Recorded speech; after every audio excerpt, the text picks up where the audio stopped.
Hi everybody, I'm Katie, artist, business coach and founder of Step Up Create.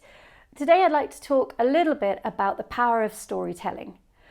Not the power of storytelling in the sense of selling yourself or in the sense of selling products or services, which tends to be the main thing that we talk about in storytelling these days, or even in terms of convincing people of your idea or whatever else.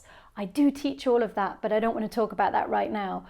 I want to talk about storytelling in terms of the importance in defining your narrative and owning your voice. So these sound like really big things, but essentially we're all doing them anyway. We have a narrative. We have a narrative of the past. We have a narrative that we're telling ourselves of the present, and we have a narrative going forward. And as much as we would all like to stay in the present, as we're all being told that we should do, we spend a lot of time looking backwards or using what we've learned from our past to influence our future or our present. So storytelling here is about the story that we tell ourselves. And one of the things that I work a lot with my clients on is defining those important stories in their life till now that are influencing the way they are now and are influencing what they want for the future. So that's kind of something that Simon Sinek talked about in Finding Your Why, really thinking about those key moments in your life where you were in a state of flow or you felt amazing about something. And by the way, you can do it with the negative moments as well, where you felt that you were really, really present and it was a very negative moment. You can work on that as well. We tend to do both. It's obviously more pleasant to be working on the positive ones, but in facing the negative ones, we always manage to pull out information which is very interesting and very important to go forward. So how do I work with this? Essentially, what I do is have my clients tell me these stories. And this is not just sort of, oh yeah, there was a time and I was doing this. We use storytelling techniques for this. We paint the picture. We use description. We use interior dialogue. We try to examine as closely as possible and have them to reflect it as closely as possible as how they remember it. Obviously, we could have a whole other discussion on whether memory is accurate and all the rest of it. However, we're not particularly interested in whether these stories are perfectly accurate. They are the narrative that you've told yourself about this memory, and that has influenced who you are. So we work with stories from the past.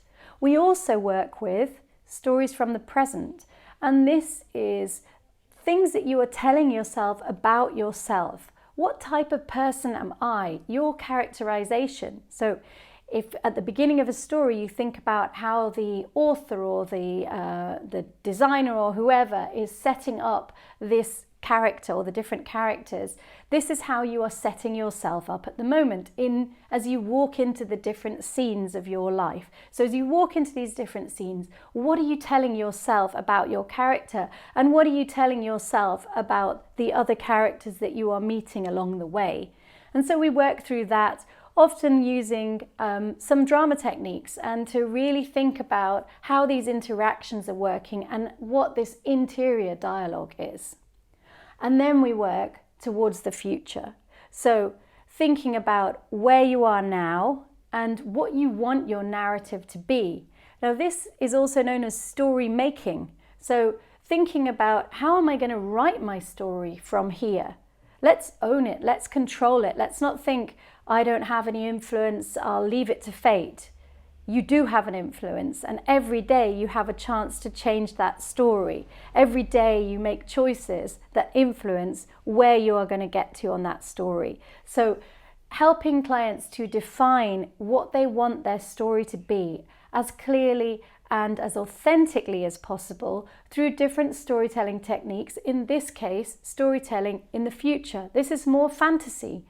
This is not what has happened. It's not based on reality. It's based on what they would like to do in the future. And we use lots of different techniques here, including art therapy techniques, where you are actually painting the scenes from the future or acting them out or writing them as well. Just really thinking about visualizing this as closely as possible and then taking the action steps to make it. We're not living in some fairyland where we just come up with the idea, we've got this amazing story, this fiction about ourselves, and then we don't know how to go and do it. We nail down the actions afterwards. So this is how I'm using storytelling, not in the sense of telling a story to sell something, to promote yourself, to kind of impress people on social media, although all of that is a next stage of storytelling. It's really understanding yourself through storytelling about yourself. And I'd really encourage you to do this. And it's something that you can do on your own. Just think about it. What are the stories from my past that I'm telling myself? What are the stories that I tell myself right now about myself and about other people? And what are the stories I would like to happen in the future? So with that, I'll leave you to it. Bye.